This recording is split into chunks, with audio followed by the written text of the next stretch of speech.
what constitutes a closed deal? This is Everything is When- gone under, right, like everything has been. I was gonna say. The money's there. From say the it lender. again. The money's there from the lender. I was just gonna Because signatures don't mean anything. You can sign as the seller, I can sign as the buyer. But once the consideration has been exchanged, consideration is the money. Okay? So once the money, the title company has wired my money as the buyer to Shawnee as the seller, and they say we are, what's that magic word? We are funded. Funded. funded, yep. Funded. The magic word is funded. Once they say we are funded, we are closed. Okay? So in the contract, when we look at possession, you want to make sure you don't select both of those options and write in a date and a time and all of that stuff. You want to put closed. Just select the box that says closed. So once the deal is closed, funded, that's funded and everything, okay? My person can take possession. If you give the person possession before we are closed and funded, that's considered what? Begins with a T. Trespassing? If I give you the keys to the property, when you gain access to the property before that money has went over to Shawnee, that's considered trespassing. Because Shawnee is still the owner, even though we both been to the title company, we both have signed the transaction. Oh, okay. It's congratulations, you just bought a home, but until Shawnee receives the money, I'm trespassing. Until they say it's funded. Once it's funded, that's my house. Got it? Got it. All right. Okay, so when we think about riders, I think the next section is riders, right? Okay. So when we think about riders, if this is an FHA transaction, what rider are we attaching? FHA. That's it. Yeah. If this was a cash transaction, would there be an appraisal rider? No. Appraisal? Wait, yes it will. It depends. Regular appraisal? No, it won't. No, not an appraisal. The inspection, it depends if they want an inspection. Yeah, but we're talking about appraisals. Right. But So on cash, no appraisal rider, okay? No. On VA, yes. what rider would we be attaching? Yeah, Oh, yeah, VA loan right. provision That's right, a VA loan provision rider. Good job. Okay. If this was a condo, we were writing this deal on a condo, what rider would we need? The condominium, villas, and similar lifestyle. So, do you all understand what that rider is or looks like? Because I can explain it a little bit. Oh, can you No. please? Cause Yeah. I have somebody looking for. So there are two things that's going to go with that. There's going to be and there's an attachment to that too. It's going to be like also form 2-1 some, right? One of the riders is basically stating that they're getting the certificate, the condo certificate. The condo certificate is the lender is going to get, and it will tell what their budget is, what their finances look like, how many homes and units are in the area, is it a PUD, who takes care of, what insurance, things of that nature. How many renters are in the community, okay? Because if there's more than 30% rentals, it won't qualify for FHA or conventional. Maybe they're not certified, okay? So that's a document, that's a research document, and then there's another document that you would sign for any indentures and bylaws and anything like that for the condo community. So you always want to make sure you attach the rider, okay, for condos and villas, Okay. okay? If this was a subdivision, so say you were moving into, Chris's neighborhood has, certain subdivision bylaws, there is a indentures form on there that you can check. You see it? Anybody see it? Wait, what you say? If you were moving into a subdivision that had indentures and bylaws, they pay an association fee. Review of indenture. I just paid mine. Yes. You want to make sure that you check that because that means they have to get you the indentures and bylaws. Okay, that's part of the agreement. So that's another contingency for your sale. Okay. No, that's for anytime you have an HOA. So remember, Brandy, when you were ready to send your license back? Yep, I was right. Because that buyer required to see the indentures and bylaws to make sure that they can put a renter in or do what they wanted to do in that community, okay? So you wanna make sure that you're looking at your riders, cause it will be, property specific, okay? If you were, if this was an investor and they were buying a property, they may need to see the rent rolls and the tenant documents and things of that nature. So you wanna make sure you're checking the correct, riders, okay? Are any of the other riders, I know for the most part, the FHA, the VA, the review of indentures, the condominium. Let me get to a contract, cause I ain't that smart. I got, Okay. Is there? There are regular Did you give us a personal writers? condo writer? Probably not, no. Oh, okay. But okay. you all have a list of all Yeah. of your, so I gave you all a list of all of the documents that you would, need, so it has the document number on it. You can find those documents in your doc book. Gotcha. Yeah. Gotcha. Because we weren't Oh, okay. specifically Say it right dealing there, with too. we weren't specifically dealing with the condo or anything. I didn't feel the need to print it, but it's certainly on your list. Gotcha. Question, Okay, on the uh-huh. condo rider, the villa, you said that the lender gets the certificate? The Is that- lender, yeah, it's a requirement. Okay, from the lender, okay. Yeah, whenever you're dealing with a condo, the lenders will require the listing side to provide that to them. You just wanna make sure that you're checking the appropriate documents, because these are the documents that keep you in contract or out of contract. Okay. You know, And then these are your contingencies. your investment, you say rent roll, that's a rider as well, if you're doing like an investment. So if property. you looking at, oh, you're not. No, I'm not, yeah. Okay, so this is when we say you're supposed to have your binder out, but you taking notes, it's okay. I'm just messing with you. I'm just messing with you. But Yes. when looking at the contract, on page 2 of the contract, it says rental property rider. Mhm. So that is just giving information, they have access to leases if they need leases. Okay. It's gonna probably give them rent rolls, you see it says rental lease, so there are things that you'll be, that, yeah. Got you. Okay. Yeah, they all right here in the form. Right Got there, you, too. okay. And sometimes there might be, Oh, I was gonna explain her about the HOA one. okay. And I think. Sometimes there may be forms that are not on here that you all need, that's the reason why there's an other, Oh, okay. Gotcha. so there's an other, and that could, I've never really had to write in the other, unless you're sometimes attaching a different rider that's not on here, maybe it's land or something, and we're using a Missouri form, attaching it to it or something, but just wanna make sure that we have them covered. Gotcha. Okay. All right, so in title and survey, title and survey on the contract is, I've had people to submit an offer and they say that the seller gonna pay. I'll be like, my seller ain't gonna pay for your title of your property, your buyer gonna pay that. These are just who's gonna run title work on this. This is your buyer's residential sales contract, y'all don't handle that, not my seller. Okay, and this is just basically saying that the buyer is going to order and provide title for the property. 25 days is standard in the contract for the title company to be able to run all those things. And that goes by where the acceptance deadline is. On line number 131. That's for the title company. Okay, that's part of the contract where the title is able to run title and survey. And we're saying we're giving you 25 days to make sure that we have title commitment, okay? And running the title, this is where the title company is gonna find out if there's judgments and other things that all come up on that title commitment. If you got 9 names because you ran a brothel, whatever, all of that stuff is coming up on title, all right? I have a question about title.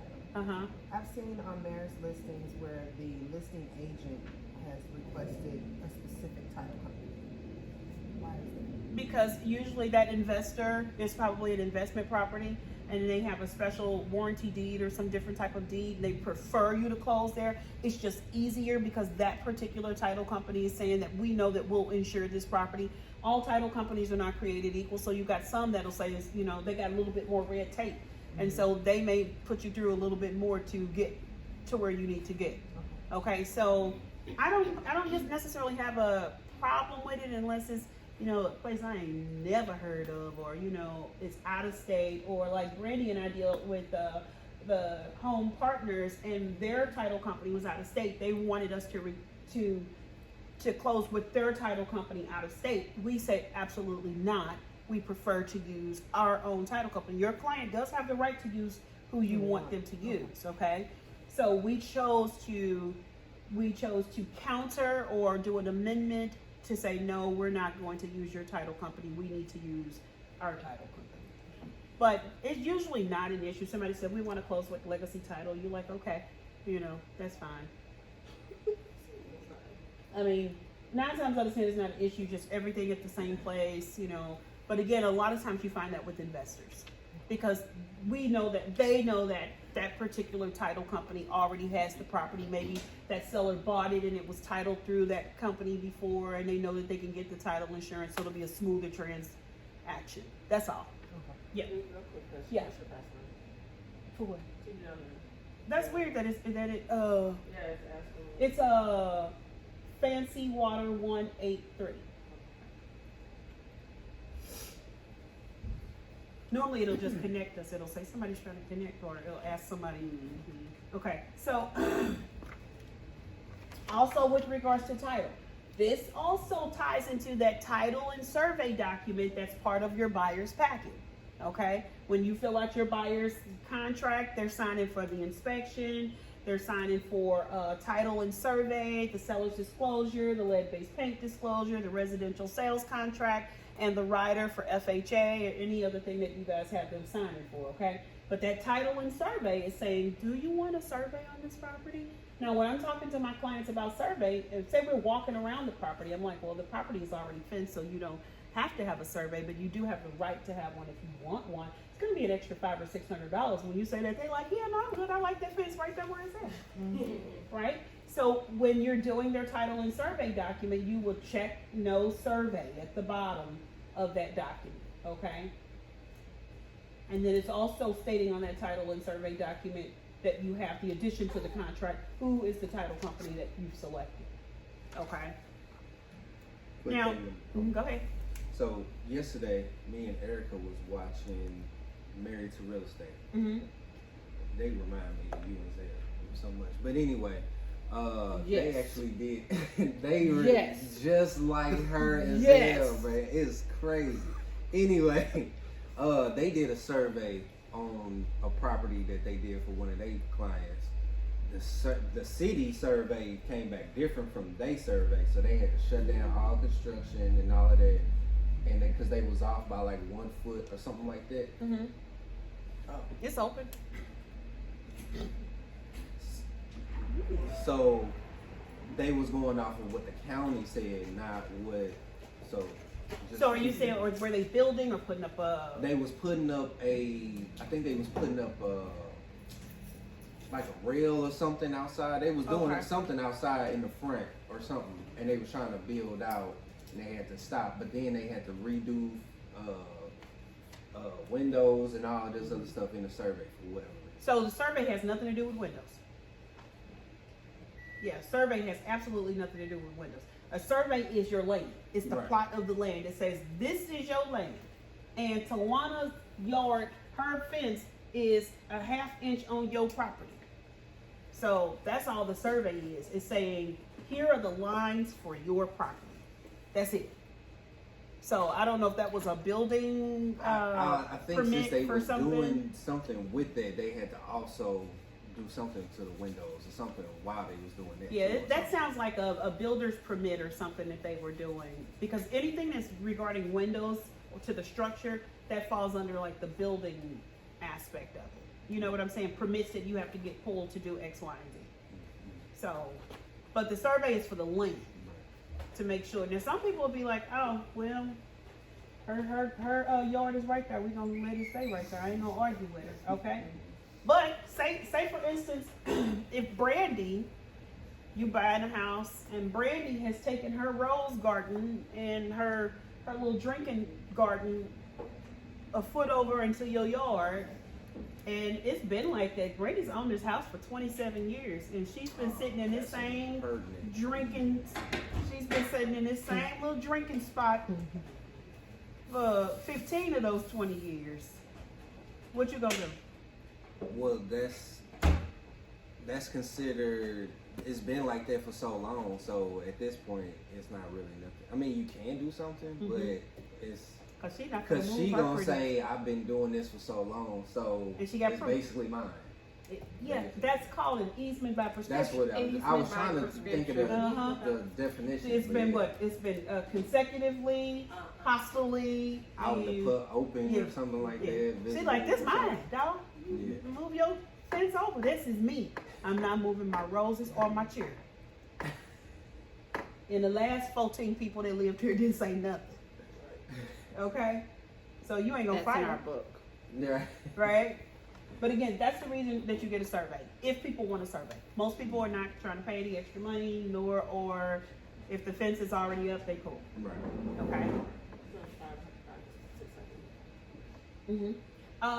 It doesn't have to be 25 days either. So say for instance you've got a buyer, a cash buyer, and they want to close in 14 days, right? So if they want to close in 14 days, what would you put this number as to give the title company time to? If they want to close in 14 days, If they want to close in 14 days, you can't put 15 days. right? Well, Would be 7, 18, 7, Somewhere in there. 10 days. I would probably give them 10 days. 10 days. Yeah. She said 7 to 10 days. I would give them probably 10 days. But you want to have a conversation with the title company. Say, hey, they're closing in 14 days. We'll need a rush on this title. You know, and the contract shows. So you have the right to make it shorter, but you just want to kind of communicate with the title company to say, hey, I know this is a rush. I misunderstood.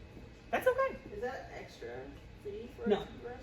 No, it's just part of the contract. They're closing in 14 days. You know what I'm saying? And we do have cash buyers that will close that quick. You know, Yeah. but again, that means that the title company has to rush to make sure there's no liens. And suppose there's 12 cousins attached to it. Yeah. They may not be able to close in 14 days. You know, suppose it's in a trust, or you know, grandma passed away, but there was a will, and now it goes to survivorship, and now there's 7 people that you got to find and get signatures on, so it might get pushed. Okay, so it's very possible that that can be a delay. These are things that come up on title. Okay. Oh, you need But help? the 14 days and stuff is usually applicable only for your cash buyers, right? The ones that close earlier. Yeah, because you don't see too many finance buyers getting 14-day closes. Right. Tell me why. Okay, this is a good one for y'all. Why do you not see people who who has financing getting closings in 14 days? So it takes more time to vet them through. And do what More else? steps too, though. Yeah. I mean, you got Say it again. Appraisal. Yeah. Right, you gotta do appraisal inspections and all that, especially if it's a FHA or VA, Mhm. they got more requirements Mhm. to for the loan. Yeah, the buyer has to get all these documents in and all of these things. So, yep.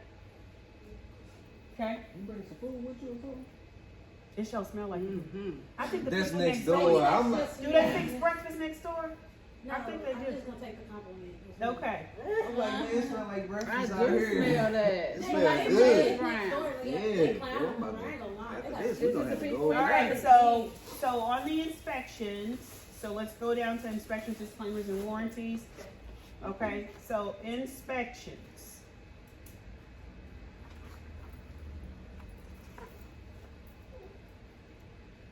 Can it be less than 10 days, more than 10 days? Give me some examples. Tell me something. It can be more than 10 days If if needed, but you gotta. needed, if it's like within a holiday time frame Yeah. or something like that. And then you would just communicate that to who? You would The agent. contact that to the other agent. Mhm. That's just a communication. Hey, listen, you know, we're writing this contract, but we're asking for 15 days because it's Easter and Good Friday. Everybody's off, right? Okay. It's the Christmas weekend. It's New Year's Eve. But you would do an amendment still, though, No, right? You wouldn't have to. Okay. not if you write it in the contract. Oh, right. Right. But if you initially had 10 days, and Yes. you need more time. you need Absolutely, absolutely. You would then do an amendment to do what? To extend the inspection time. And when you extend the inspection time, would your amendment say 5 days, or would your amendment say inspection timeline, paragraph 10, line number 182 to be 15 days. No. That one. Option B. Right, The one- exactly. the most detailed one. Right, because if you go out there and say inspections to be 5 days, whoop whoop, you just shortened it by 5 days and you thought you were extending by 5 days. Can you put time? Can you put December 1st through? Can you put timeline? You could. Or you You just could, days? but I just rather say days. Just days. Because they can hold your foot to the fire and you really wanted 15 days and you just shorted yourself a day because you didn't count your days right. You know? Okay? Ooh, can I ask a question? Yeah, I girl. always get confused with it. I always get I already know where this is going. Go ahead. the days. The days that always gets me.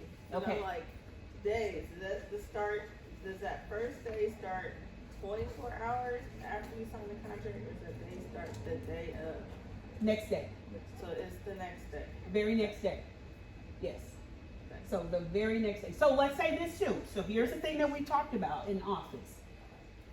When you send your contract, and you all have written contracts, and you put the acceptance timeline. So if my acceptance timeline is the 29th of January by 5 p.m., but everybody has signed on the 28th, when does your first day start? Say that one more time. Okay. See, this is Okay, why we doing so this. say you wrote a contract and you say the acceptance time for the seller to respond to our offer is January the 29th, which is tomorrow at 5 p.m. But then you send it over, your agent sends it over, the seller looks at your offer and says, oh, this is good, and they sign today, which is the 28th. Tell me when is the first day of inspections? The next The day. following day. The following day of what? Say it. The day that The 29th. seller signed, right? The Because 29th. they signed on the After the 28th. seller signed.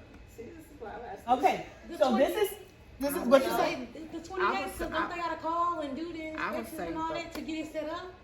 Well, in the contract they is written for extended the it 29th, so every it quarter. should. Hold on, wait, go The, again. the contract is written for the 29th, so it should be the very next day, which should be the 30th. Okay, seasoned agents will argue you on this point and tell you that you're in error if you, they'll be like, no, your timeline is over because you signed on the 28th. No, the contract states the 29th, black and white. Okay, so, and I'm gonna tell you why that is the valid, I don't ever wanna have to Right. fight anybody, which I will, and I will win on it, okay? So I always try to do it at least the day before, okay? But if we signed on the 28th, but the acceptance timeline was the 29th, then technically first day of inspection is the 30th. The 30th. Okay?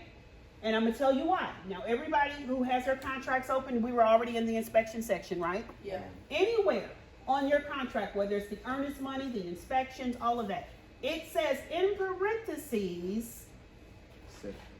what does it say? Acceptance deadline. Acceptance deadline. Yeah. The acceptance deadline date. Date. So people will argue with you. It's a difference between the accepted time, the accepted the day you sign, and the acceptance deadline date. The acceptance deadline date was what? The The 29th. The 29th. We just happened to go ahead and agree today. We didn't wait till tomorrow.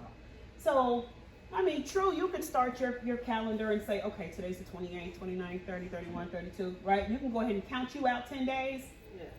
But if your acceptance deadline, the 29th, you technically have another day. And so I do use that as a buffer in my brain. Like, I'm going to count it out from the day that I signed. Just in case something happened, I got that extra day. But if I send it over on the 29th, I've had agents to say, oh no, honey, we are out of contract. I mean, well, not out of contract. You've forfeited your contingency for inspections. And I'll say, oh no, honey. That certainly is not the contract. I teach contracts, so no, that's not the case. The acceptance deadline, They honey. go over that in the conference They do? because that would probably be a good argument. Actually, you said in a contract to close class, I think, with Michelle Sloan, and there was seasoned agents, it was either you or your husband, seasoned agents who argued that point. Yeah. And it's all day, every day, the black and white, right there. Acceptance deadline. We can't manipulate or change or reinterpret the contract. It says the acceptance deadline. That's what it is. So if you happen to go to the 29th, well, what was the 9th now? The 29th? 30th? So the 30th would be the first day. You go 10 days from there, the 30th being the first day, or you can count it from the 29th. But the reality is you technically, the 29th is your date that you start the 30th. Okay. Now you got it clear. Yeah, but I usually, for me, because I don't want to have to, keep it one thou wow with them, and I will, I'll just go off of my date signed when I'm calculating and putting it on my calendar. Be a buffer. But the reality is that you are within the contract if you do go from the 29th, then you go 30th. If it's a 31st, 1, 2, 3, 4, 5, 6, 7, 8. Okay? Now, I want you all to make sure you pay attention to line number 203 in the contract. It's in the inspection section of the contract, paragraph 10, okay? Don't assume that everybody is gonna drop 10 days in that box, okay? This is the contingency resolution period. Resolution is when you have done your inspection and you turned it back over to the seller, okay? You turn it, if I turn it over to the seller today, the 28th, then day 1 starts tomorrow, 29th, 30th. So we got 10 days collectively to come to an agreement. That's not 10 days for the seller, 10 days collectively, okay? I usually give the sellers 7 days, okay? I'll give them 7 because if we've got a list of stuff, then they've got to get bids and blah, blah, blah, blah, blah, blah, blah, right?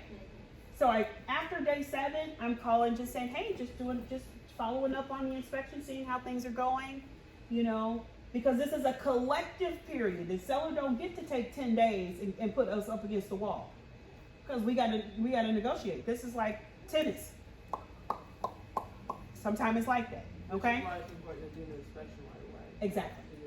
Exactly. Yeah. But still, this 10-day window is what it is. But what I'm saying is do not assume that it's 10 days because the contract says that. Because I myself have plugged in 5 days. I'll trick the hell out of y'all. I'm just being honest. So we got 5 days to come to an agreement. We got 6 days to come to an agreement. Look at that number. Don't assume. Because if you assume that it's 10 days and then on day 7 you come back and you're like, hey, where are we on inspections? We didn't do anything because we passed that time. They passed that time. Or say they come back to us, or say I'm the listing. They come back to us, the buyer come back to us on day 7. No. You know what I'm saying? We passed the timeline. Okay? And I've had people be like, no, we are still in negotiation. No, we're not, Mr. Seller. You have forfeited the contingency, so now they have to fix what the hell we asked them to because they didn't respond in the timeline that we specified in the contract. Pay attention to Okay, these. so if they don't respond by the timeline, they are obligated to fix everything that we asked for. They forfeit the right to negotiate. That's the reason why we're in a negotiation period. Timelines are important because if it was you and you're the buyer and the ball was on your court and then they send us a message back in the inspection and say, we're not fixing anything. And then you think that you got 3 more days, but y'all only had 5 days from jump or whatever. Then you go back and it's like, well, we want They're like, you should have responded yesterday. We're out of the inspection contingency now. So now the seller isn't fixing anything because you didn't respond. Has there ever been any pushback with that? Yeah. No. Yeah. What happens then? You can walk away from the contract and lose your earnest money.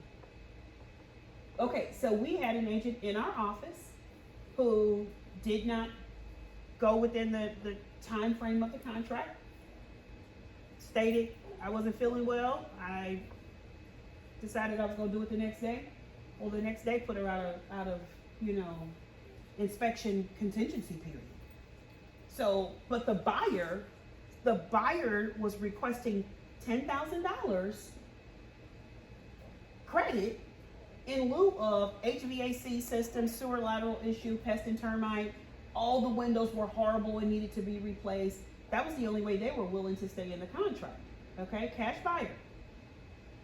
Well, when a person doesn't do what they're supposed to do within the time frame, now when she goes back to the seller and say, here, the seller is laughing like, we ain't giving you $10,000 because we out of contingency period.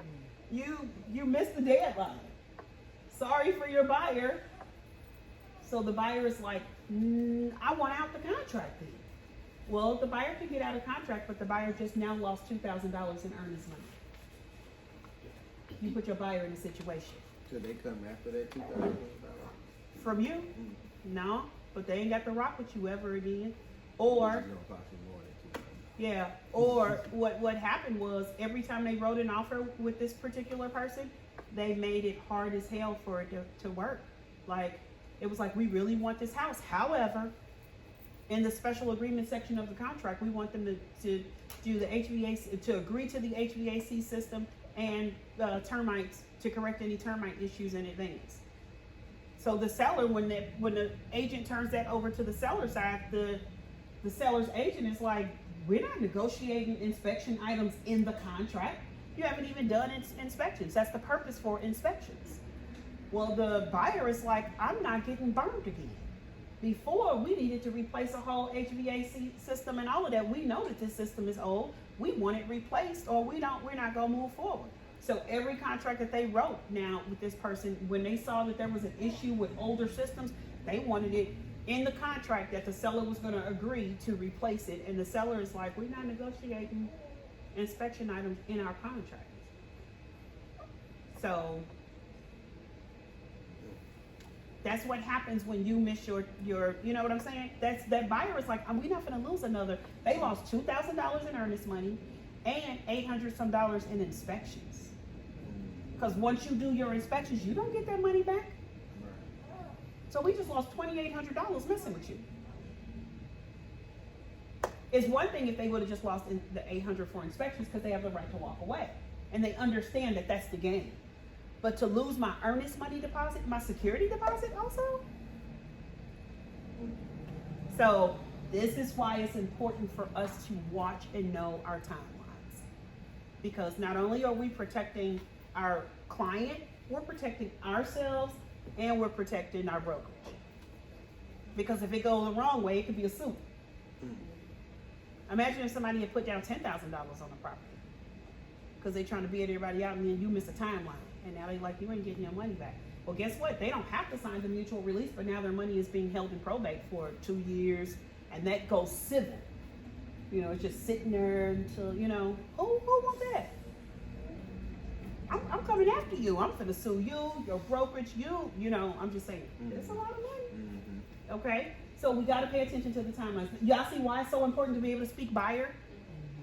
Because if somebody submit a contract to LaShawna and she's the listing agent and she's not paying attention to these timelines, let alone preparing her seller for the timelines, that's a disservice. Because you didn't know what you was doing. You didn't know how to speak that buyer, right? All right, so now let's move down to home warranty. Home warranties, you can include in the contract or you can exclude. Sometimes the seller is offering, but even if they're not, you have the right to write in a home warranty in here. Now, Chris and I were talking about this yesterday, Chris. This is the section where you could put buyer's agent to order HPP, home protection plan, okay? And I say buyer's agent because if I let Brandy order it, she may give my person this bogus stuff that don't really cover nothing. The cheapest plan that her client would pay for, right? But if I order it, now I know it's a company that I feel or that we have a relationship with might be the better one versus her giving us to, you know, Clock Home Warranty Services. We never even heard of Clock Home Warranty. You know what I'm saying? Out of Wichita, Kansas. Like, who is Clock, right? Is it possible if the seller is providing it, can we know who it is? Well, when they say that they're providing it, they don't always give you a option. They don't always tell you that we've already selected it. They're just saying we will give you a home warranty. That means you still get to choose it. So that's the reason why on line 221 it says, you know, in the amount of not to exceed So you might say not to exceed $620, buyer's agent to order, because you know the seller is saying we're offering a home warranty. It just means you get to choose it. Now, sometimes they have a home warranty that they already have in place, but you could say, well, we don't want to use their home warranty. I don't care for American Home Shield. You know what I'm saying? We want to use the company that we're comfortable with. You have the right to use the one you're comfortable with. Okay?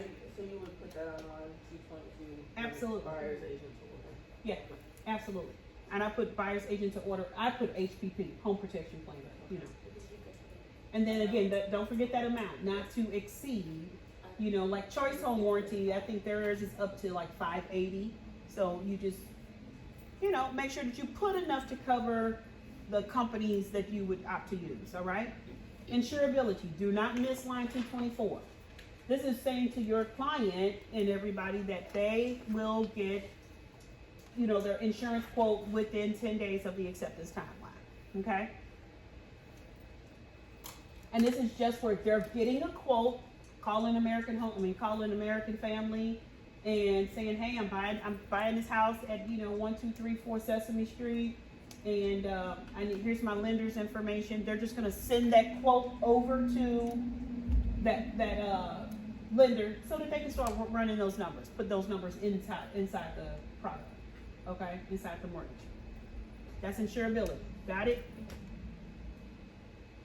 Governmental inspections, that is the same thing as municipal, occupancy, municipal, okay? So what this section basically states is your seller has 15 days to complete their municipal and tell you what they're not fixing. Because they can do the municipal inspection and say, hey, we're gonna do everything except replace the garage door and fix that column on the front porch. They've notified you of that. If they do not, then they have to complete everything on that municipal occupancy inspection. Got it? They have to provide you there with a clear occupancy. Does that make sense to everybody? Mm-hmm. Okay. Now, here's a section that I want to talk with the residential forms about. Me and Brandy talked about this. So in this section on line number 254, it's asking you, the buyer intends to have no more than X amount of people occupying the property. I don't understand why we have this in contracts because A, with regards to occupancy, none of us actually knows how many people can occupy a home. You guess it's 2 per, typical, you know, municipal codes is 2 per room, you know, based on square footage and all of these things, right? But why would we put that in the contract to say no more than 4 people? Well, suppose me and my husband have 3 more kids and now there's 7 of us. You know, so it's not like they're really holding people's foot to the fire, but I just feel like because this is a legal document, why do we need to have that in there? That doesn't make any sense.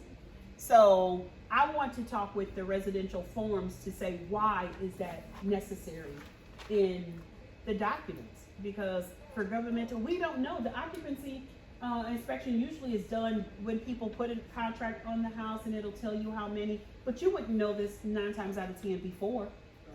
It's very, very rare or seldom that will come up on a seller that's already done the occupancy, but they haven't provided it to you, so you don't know how many true people can occupy the home. The home might say 16 people. We don't know. It's based on square footage. It's based on the number of rooms, all of that, okay?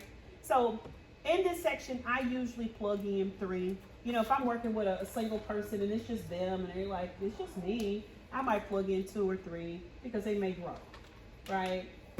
If it's a mama and her 2 kids and a husband, I might put 4 or 5, you know. Do we But have to have a value there? we do. Yeah, and the reason the question kind of got brought up is because again, working with the guy that I'm working for he's not living in this property. So I'm like, well, what do I put? Because I know what he's using it for. Of course, Yeah. you don't have to relay that information. Yeah. And I'm like, well, how do I answer this? Because he's just buying it to do Airbnb. So I'm like, But I guess we have to keep in mind, so when you look at this section, it also talks about it because the people are applying for a permit for occupancy. But again, we don't know, Right. when you apply for your permit, that's when they tell you how many people. yeah. So that's why I don't think that should be a valid section in the contract on this. So I'm gonna make a note to throw that out, you know, in on the landing, you know, on the landing, you know, in any of our association meetings, I think it's important to look at, like, why do we have that? You know, okay, so lawn and irrigation. If you're selling a house that has a sprinkler system, now I went up against a person with this, okay? They have to provide a backflow. I got him. She gonna look up like, you messed up. I got him. Well, She knows that voice. well. So a backflow certification. So do you all understand what a backflow certification is? Okay. So that's basically where a irrigation company comes out and checks the sprinkler system, and they're making sure that nothing from that sprinkler system's water is backing up into the house and contaminating your usage water. Got it? Because you guys got to drink water, you know, so that because this stuff is mixed, you want to make sure it's not backing up into the home and contaminating the interior water. Got it? So this certificate basically is saying it's been checked, it's been certified, it's good. Okay? But I've had agents and a broker we were working together say, well, why would I have to do that? Because it's part of the contract. Well, you didn't request it. I don't need to. Right. It's part of the black and white of the contract. Well, I don't see that in there. Well, good thing I have it highlighted in my office and I keep it on the contract at my desk. Come on through. I'm not lying. And when she came to drop off that $300 for that inspection, I was sitting at my desk. I did one of these numbers. Did I, Jordan? You remember the lady that told me we was arguing about this contract? She came in and brought that money. I was sitting at my desk like, come on through her. How much is that usually to get that certification? I don't It just know. depends. It depends on, I mean, you call the sprinkler system company. I estimated probably about $300, you know, Oh. $200-300. I would didn't, say that we have to get ours capped before we sold. yeah. How much did you pay? I think like 3. Yeah. So Oh. I didn't want that to fall back on the Yeah, new we have to owner. cap it. Mm-hmm. Oh. So- it was broke, we could use it. See? You know. So when you So like said, the county came out and had somebody else. okay, I got you. Yeah, but you would normally call a irrigation company. Oh. If it's something that people are actively using, you know, you just want to make sure it's not backing up into the house. It is part of your contract. So again, when you're walking through with your buyer and you're like, oh, they got sprinkler systems. You can tell a sprinkler system because it's coming up out the ground. Out the grass, it's little black little heads, right? So pay attention to everything and when you're walking through with your client, because if it's got a sprinkler system, it's your job to make sure that you get that backflow. And you don't even have to ask the agent. I would, you know, because nobody knows the contracts like us. Like us, y'all hear like us, right? What? I mean, yes, sir. Yes, sir. What about pool system? Is that in here too? No, but that's part of inspections. Oh, okay. Yeah, Okay. so when you get into your inspection section, you know, like your inspections, you can request for your pools to be checked, all of those things. Okay. So there is inspections for those things. There's chimney inspections. There are a lot of different inspections. If you're selling a house that has a septic, you understand what septic is? The septic tank outside. Yeah. So you know you don't have public water. You're pooping going out into a thing out the ground, right? Leach field, landfill, whatever. You've gotta protect your people to make sure that you have a septic inspection to make sure that there's no poopy doopy filling up in the yard and backing up into the house. So you have to know, but on the MLS it'll tell you if it's public or if it's septic. So when I'm taking a client to the house and say, hey, I just want you to know that this isn't on public sewer, it's on septic, in my Tawana voice. she said, mm-hmm. Okay. So Yes. that's on you. Okay. Earnest money is to be held in escrow. Okay, we've talked about earnest money. You guys are comfortable and understand that, right? Awesomeness. Earnest money can be forfeited, y'all. How? Let's make sure we understand. How can your client's earnest money can be forfeited? The example you gave earlier. That example I gave earlier, and what else? Like if something didn't go through with the inspection or something. Nope, you would forfeit it on an inspection? Wait. I'm maybe. Your I'm not earnest. So at what point you just gave our title company $3,500 for your security deposit, earnest money. At what point could you, the buyer, lose your earnest money? If you miss like a deadline or something, right? So you can miss a deadline and still be in contract. If I just walk away, Uh-huh. like after a certain period, if I just walk away. And that's gonna be in the next section, the remedy section of the contract, section 13 of the contract talks about remedies. So if you're right, if you just walk away, so say Chris, for instance, like she said, the scenario we just gave, they were in the inspections, something didn't go right because the agent missed their timeline, so they had to walk away, but they forfeited the their earnest money because the seller took their home off the market, okay? Seller took their home off the market, you're walking away because you can't agree on the inspections, we're not giving it back, we still could have negotiated, you missed the timeline, your agent missed the timeline, okay? That's one reason. Or say for instance, you got to, here's a good one, loan commitment. Say Tawana wrote an offer on a property and loan commitment was 2 days ago and she didn't get loan commitment. And then Kiara calls her today and says, hey, did you get a mutual release on that property? Because, Saturday the 28th, so say Thursday. Did you get a mutual release? Because Kiara already told her that the client wasn't good for it anymore, okay? The lady that can't get the financing. Her husband lost the job, okay? Her husband lost the job, he was under contract. But she didn't get loan commitment. And she didn't turn over a denial letter. And Kiara didn't give her one. And they asked her, talking about it today, because everybody missed loan commitment. Can the person lose their earnest money? Yes. Absolutely. Because without loan commitment, we are in what type of deal now? All cash. All cash. So this $300,000 transaction is now an all cash transaction because the lender said we can't give them the loan. But they also did not supply a denial letter. Had they supplied a denial letter by the loan commitment time and we turned it over, we were able to walk away and get earnest money back. But without you following up, so since she didn't get the loan commitment, she just got her people to lose their $3,500. So I'd be looking at her sideways. I'd be willing to take it out of her butt. Seriously. Because it's your job to know those timelines and to protect me, the buyer. Right? Loan commitment. That's how they lost their earnest money. Okay? Another way to lose earnest money is, say we did loan commitment. We got past loan commitment. We got past the inspection. The appraisal came back fine, everything. And then 3 days before closing, Chris said, I changed my mind on this house. I ain't even feeling it no more. My sister said she don't even like this neighborhood. I shouldn't even be living here.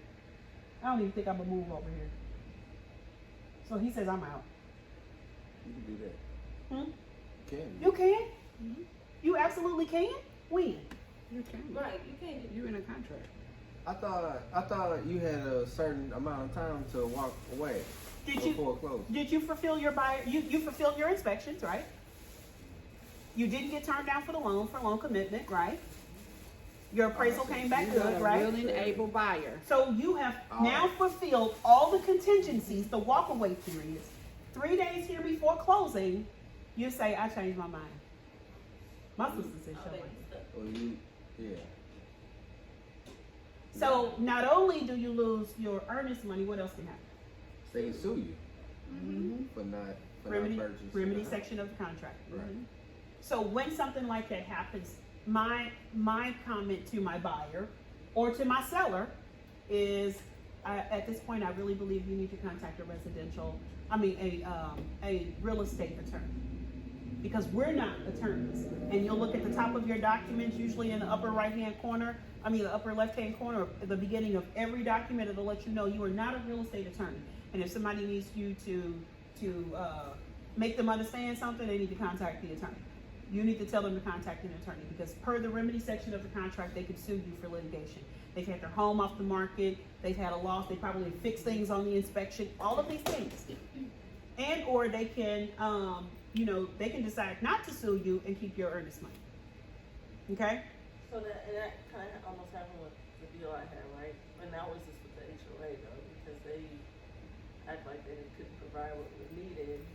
Yeah. And so you had to talk to the church, like, do we need to get a real Did not do estate? it. Did not do it. But now, say for instance, if your clients, the seller said, "I'm tired of this shit. I'm out of here. I want my house back, or I don't want to do this anymore." Now, in the remedy section of the contract, we, as the listing brokerage, could also hit them for the full commission, because we brought a what? Willing, Willing, able buyer. buyer.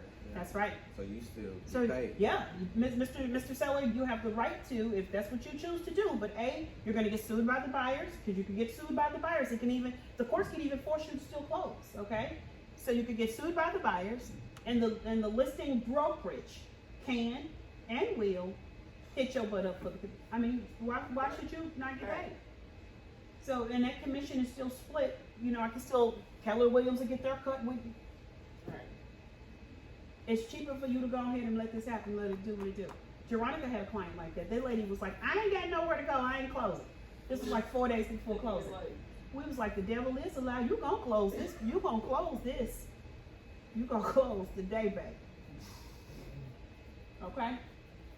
So, know the remedy section of the contract. Okay? Loss. So in the loss section of the contract, it's just basically talking about what can happen. Like if the house catch fire, you have the right to walk away and get your money and everything, right? Or, you know, it could be like the house catch fire and the seller says, hey, our insurance company is going to fix everything. Everything is going to be, you can still stay in the contract if they do. And then if you read further, it'll tell you that you have the right to see the documentation, see the bid, see the, you know, the things that are pertaining to that construction and put back together of, okay? Or you can just terminate the contract, okay? Assignability. Contracts are assignable. So if Jordan purchased a house, if she was purchasing a house and Brandy was her agent and Shawnee is her sister, but Jordan lost her job, you know, but Shawnee still got good credit. Now Shawnee's not on the contract at all. And Shawnee say, Jordan, I got you. I'll go ahead and put my name on the contract, and then later on we'll just, once you get back up and going, we'll just, you know, we'll get it back over to you. You can buy it back from me or whatever, right? Shawnee can legally put her name on the contract. Brandy will then just do an amendment to the contract because Shawnee has already gotten a pre-approval through the bank. She's already good for the money. So Brandy will just do an amendment to the contract, and it says buyer to change from Jordan Graham to Ashantis Hicks. Okay? Now, you don't reset timelines. Nothing changes. If Jordan was already past inspections, already past, you know, certain contingency points, the only thing that's going to happen now is that Shawnee's name now goes on all the documents, and Shawnee gets an appraisal, and it's closed. She don't get to redo inspections and none of that. What's that? Well, different scenarios. So, assignability also applies. Again, I'm going back to my last deal. Is if the existing title speaking seller, the name on that is different from how they sign.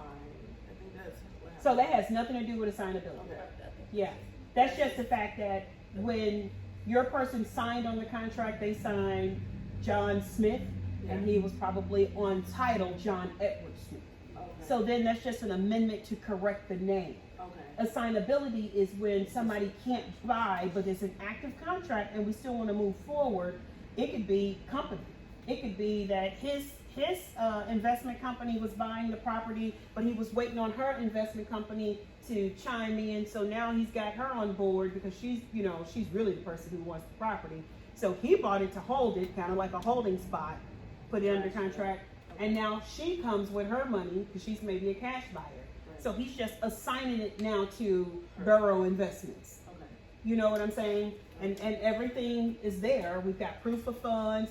And so now it's just an amendment to the contract to take it from Davis Investments to Burrow Investments with all the proper documents to go along with that contract. And now the title company knows it's a new assignee. So now everything's being done under Burrow versus Davis. So would that also apply for like trusts? Like if someone originally started off with their name and then they really wanted in the trust? Nope, that's a name change. Okay. Right. Okay. That's a name change. Nothing changed with the financing, it's just how they're titled. Okay. Yeah. All right. Everybody good?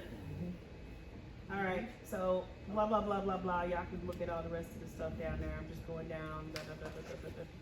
Special agreements. Oh, no, let's go to section 19 of the contract. Line number 333. Final walkthrough. Okay, and utilities, access. By the contract, you have right to access the property. And you have a property, have a final walkthrough, and the utilities must be on.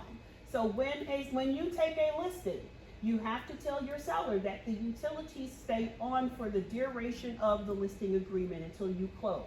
Even if they're moving and the house is vacant, they have to keep the utilities on, okay? For the purpose of inspections and just having access and protection. Because say if you turned off the utilities right now and it's 29 degrees outside, now you've got frozen pipes, potentially cosmetic issues. Got it? Okay, so that final walkthrough. I love section, line number, let's go to line number 342. Just because you have things on your inspection items that did not get completed, you do not have to. It's up to your buyer and you. You don't have to say, they didn't finish the stuff on our checklist for our walkthrough, for our inspections. They still got to do this, they still got to do that. They didn't put the new garage door up and the roof hasn't been replaced, right? Well, maybe it was no more degrees outside and they couldn't do it, right? So you can do a final walkthrough notice, which states on the final walkthrough notice that the seller still has to remedy that. And I'm sure you'll work that out you can work that out with the seller side. And they're probably like, yeah, we've got paid receipts that it's going to be done on 3 days after closing, and we'll just coordinate with your buyer to, gain access, this, that, and the third. The garage door is being delivered the day after closing, something like that, right? So basically that number 342 states that closing does not relieve the seller of the responsibility to correct the things that you agreed to in the contract. Make sense? I had that before. Exactly. And a final walkthrough notice protects you and puts your foot to the fire, and we just make sure that it's communicated and pop the trunk on them if you have to. Just make sure that they're going to do it. If you feel that they're not going to do it, say you go and y'all do a final walkthrough and there's 5 or 6 check items on your inspection that still isn't done, and you already been having problems with this agent, you like, I don't trust that they're gonna get this done. So you know what we're gonna do? And your buyer might be okay. Let's push the closing back a couple of days, Or they say that the roof won't be put on until Saturday. We were closing on Thursday. I don't know. And the buyer might be like, hey, I want all this stuff done before let's push it back. I'm okay with pushing it back. So then you do an amendment to change the closing date. Of course, the seller and the agent would hate that, especially, but if they've been giving you issues, we're gonna make sure it's done before you get in here, okay? But if you've built a relationship and you trust that agent, like, I had a situation, I think Tawana might have been riding with me, and I was coming back from the hospital with baby girl when she was in the hospital, and I had an agent who was really pushing up against I was like, I'll get the document over to you, I'll do X, Y, and Z, I'll make sure you get that. No, we passed the municipal inspection. Well, we're not gonna close until you, boo, boo, boo. I was like, don't you know who I am? And I'm just being honest. I really did say that out of my mouth. Because I'm like, this person has been knowing me for years in this industry. There are certain people that you don't know, there are certain people that you know. It's like, no, don't trust nothing she said, right? But you know me. You know that I'm going to make sure that you get the document that you need.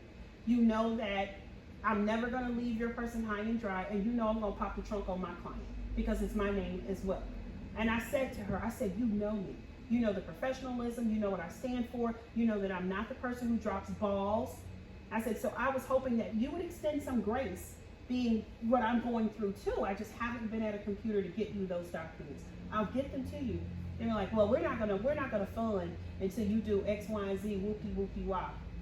I was hotter than fish grease. Because when you know who you are in this industry, and these people have worked with you, and these are the people that call you for help too, you know who I am. You sure right. She did call the following week for some help. I promise you. After closing, she called me for some help. I was like, we're sorry. You have reached your number that is disconnected or it's no longer in service. Okay? But I'm just saying, if you are that person, people trust. I've had agents say, B, you know what? I know you'll get it over to me. Thanks so much. Just get it to me when you can. Okay? Because we all will have some life situations to where we're not in front of a computer. But that's the reason why you do a final walkthrough notice. And it's just saying that you'll get me the documents, or you'll get me what I need, or you'll make sure that that's done. But then there's some people out here that you just absolutely don't trust. You're like, oh no, honey, I know how you move. No, we'll wait. Yeah. Yeah, we'll wait. So that final walkthrough, know your rights with that, okay? And again, that's good to know because you can also relay that to your client to say, listen, closing doesn't relieve the seller. You could still close. Because your person might be like, we're going to Barbados for a week, you know, we're not going to even be, don't worry about it. I got you covered. We'll do a final walkthrough notice. And we're going to make sure that they get this taken care of. You go enjoy your vacation. We'll make sure they get access to the property while you're gone and it'll get done. Okay? It can still be done. All right? Floodplains. Just know the difference. You know, you on your MLS, it's got overlay maps and stuff like that to tell you floodplains. FHA will require flood insurance.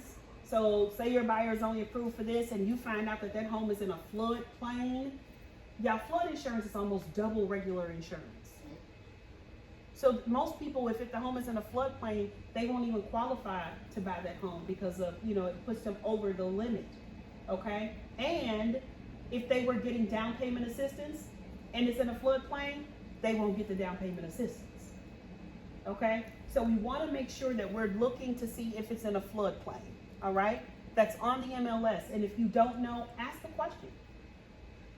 And with, you know, everything that happened last year, FEMA has, you know, moved a lot of the flood maps out because those 100-year floodplain areas have flooded. Like, you never know when that 100-year mark is going to hit. Right. Nobody knew that was going to happen. I mean, it was like Coldwater Florissant instead of Coldwater Creek. Everything. And it wasn't just North County. You had University City, you had St. Louis City, you had our city flooded. I saw Noah and his ark, you know, going down Ferguson Road. I'm just saying. I'm sorry. The visual. All right, special agreement section of your contract. Make sure you pay attention to your special agreements. This is where people are going to be trying to drop that little okie doke in, right? The stuff that you're not paying attention to, but it'll hold your seller's foot to the fire. For instance, I wrote an offer for y'all. Anybody, y'all know my family that where the husband bought the house and surprised the wife for Christmas? Mm-hmm. Okay. In their contract, because I'm looking at their contract right now, in the special agreements, I put in there, garage door appears to be hazardous, safety issue must be corrected or replaced, right? I put that in the contract to make sure, because I knew that was an issue that my person was concerned about. True, we could have called that out on the inspection, but I wanted to make sure if they were going to accept our contract, they understood that this was a major thing for my people, right?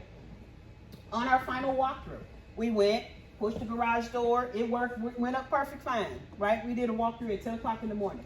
By the time the appraiser got there, 12 or 1 o'clock, you remember what happened? It failed. And this was like a week before closing, and it was the week of the Christmas holiday, because the 23rd fell on like a Friday, and Christmas was going to be the weekend. We were actually closing. We were going to close. I think we were going to close that Friday. And he was going to present the house to his wife. It was going to be a whole surprise. I had the title company and people showing up. They were going to close at the house, you know, just to surprise her and everything, right? Well, yeah, well, when the appraiser got there the day before, pushed the button and the door fell, we ain't closing. Because that's a predication now from the appraisal. The appraiser will come back to make sure it's been corrected before they will allow it to close. So now we got a hiccup that's going to postpone, okay? Then we had another hiccup the same day, $10,000 sewer lateral bill. Woo. So remember when I said title? They find everything. So now my buyer is like, what? $10,000 on a sewer bill? Wife ain't never paid a sewer bill for the whole time that they lived at the house that they were at, that they were moving from. That's what he said. How? So when you don't pay a sewer bill, they put a lien on the property, and you got to pay legal fees and all of that stuff. Okay? So again, things that can come up on the appraisal, things that will hinder your closing, things that can change on the final walkthrough. Okay? But the special agreements, I put that garage door in there and protected my client on that. And that was from when you first went to go look at it? First went to go look at it. I knew it was dented. I knew that Florissant was gonna call it out, but I didn't want them to just do a quick fix, so that's why I said must be corrected or replaced. And that, like I said, that was prior to the inspection. Yeah. So you're letting them know, I see this already, Yeah. so, There was other things that we saw, but I knew that that would be an issue. okay. Because like, the thing was with the garage door is that they had a driver in it, so you couldn't even open it. So that led me to also believe there's something wrong with this. And I know that it's gonna come up on municipal, it'll come up on our inspection, but there's something there. And then there was a bend in it. And what you don't want when you're looking at those garage doors, if it's got a bend, at some point that door can collapse. So you gotta protect your person and their people, because anything can happen, okay? Square footage disclosure, they used to have you sign in a square footage separate document that basically is like, here's the square footage of the property, and you know, when you're listing a property, people wanna throw square footage. I never put square footage of rooms out there, and in the contract, this square footage disclosure protects you. So if they bought a house that was, 1,922 square feet, and then they found out that it was actually 1877, it's not on you. Okay, so there is a disclosure of size here that protects, all parties. All right, so if you wanna know what the true size is, you come in and measure it yourself. We get a licensed surveyor to come in and measure it, okay? Seller's disclosure. We get the seller's disclosure from where? From the MLS. That's right, under the supplements, right? What else is in the supplements? That's right. That's right, that's right. Whenever you're listing a property, you gotta have that lead-based paint disclosure and that seller's disclosure. Who fills out the seller's disclosure? So, Are you supposed to fill it out? no. No. What is your job with the seller's disclosure? Yeah. Make sure that they are completely honest and upfront about anything they know about anything. So it They will doesn't get hinder sued the if they process. don't.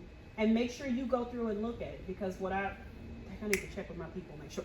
On the seller's disclosure, I will go and eyeball it, right? So say for instance, there's a section that says in the basement, it'll say, has there been any water that leaks and blah, blah, blah, blah, blah. You'll see a lot of your sellers leave it blank. They'll answer all the other questions, they'll leave it blank. No, you have to go yes or no. So make sure if it's applicable, you put a yes or no in the section, okay? Because we don't want that to come back and invite us in the butt that we didn't pay attention to those things, okay? So we look at those things, we make sure that our person has answered those questions to the best of their ability. Say for instance, your person never occupied the home. What can you do on the seller's disclosure? I was gonna just say that. I've You seen can that a write lot. there, right? Yeah, you can fit it Seller in never there, occupied the property. Yeah, and then have them Or assign it. say nothing is nothing as I know. Yeah. Is wrong. Well, you don't want to say that either. Oh, you don't. No, you just want to say that they've never occupied the property. Oh, Because say you used it for a rental property, right? And yo people call you all the time because the water backed up in the basement. That's the only thing that you know, but you don't know all the other stuff. So you can put that seller never occupied the property, bought it as investment or never lived in the property, okay? And that's a limited disclosure, okay? So you make sure that you select, that when putting it in the MLS. But if there is a seller's disclosure on the MLS and you download it and your person initials and signs, right? Where do they initial? Next to bottom. Every single page. Never occupied. Why do they initial limited. limited disclosure? A limited disclosure just means that they don't have much information, okay? Why do they initial every page of the seller's disclosure? Acknowledgement that they read it. Absolutely, and that's the same reason you initial every page of your what you call it that you're looking at, your contract, okay? Because what you don't want is for somebody to say, well, you didn't tell me that, I didn't know that. Oh, well, your signature is right here on line number 8, page number 8. Yeah. Oh, I didn't read it. Whose fault was that? You signed it, okay? I'm just being real. That's not on you. It's their responsibility to read and sign and initial, okay? But you try to read over stuff too. Now, if there is no disclosure on the MLS, you should select one of two things. Either you're going to select that they're going to agree to give it to you within 1 day of the acceptance, or no seller disclosure statement is provided by the seller. You would select no seller's disclosure is provided if they say, and a lot of times on investment properties, there's no seller's disclosure. Okay, so that's your buyer acknowledging that I understand that there's no seller's disclosure. Got it? Relationship disclosure. Who can explain this section to me? This is saying like if you are listing or working with like a relative. No. Part of it. This is Mhm. the- This is believe this would be the section if you are related to the buyer or the seller and you are the agent or the listing agent or the buyer's agent, to acknowledge that you are, like I'm buying from you, we husband and wife, I have to let them know that I am an agent. Is that correct? That's what he just said. Yeah, that's it. Part of it. Applies, right? If it applies. What is the purpose of this section?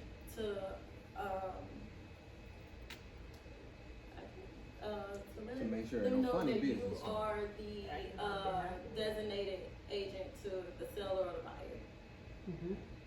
Exactly. It's disclosing the relationship as to who you are and who the listing agent is. Where do you get the listings agents, where? The MLS. That's right. So on the MLS, it'll tell you if they are a seller's agent, a buyer's agent, a transaction broker, the listing agent. Well, of course they're the listing agent. So that's where you select who they are, and then you select who you are. Now, if you're working with a family member, this is where you would disclose that I am a residential, I am a licensed realtor in Missouri, in the state of Missouri. Either you are a principal. If you're not, then you might be a direct party of the transaction, or you might be related to a party in the transaction, or vice versa. That listing side may have disclosed on the MLS related to seller. Okay? So this is just a disclosure. Now, say for instance, if you're the listing agent and you happen to be lucky enough to bring the buyer, how would you select that on here? Dual agent. Absolutely. Dual agent. Absolutely. Dual agent. Good job. So the question I have is the difference between the buyer agent and designated agent. Does that have to do with the agreement they never signed at the beginning? Well, so no. Or So the designated agent, and I'm gonna get this wrong, I always get it wrong. The designated agent is basically the broker, but the broker can allow you all to operate as designated agents also. Okay? And that's usually something that's in our policy and procedures. In the book that states that I'm allowing you to be designated. Okay? If not, then typically all of your stuff had to be signed by me. Okay? okay, because So- I remember when I first thought I think I did buyers or sellers and it's like. And oh, you can but- choose buyer or seller's agent. You absolutely can. Okay. And I got accustomed to using designated agent because when I was at Caldwell Baker Gunbaker, we were designated agents. So that means anybody can operate, can work. Anybody in my brokerage could work that deal. Okay. But I was thinking about that too. Like, do we want to stay designated, or you can absolutely write buyer's agent or seller's agent. Okay. Okay, so it's a choice. You do have a choice.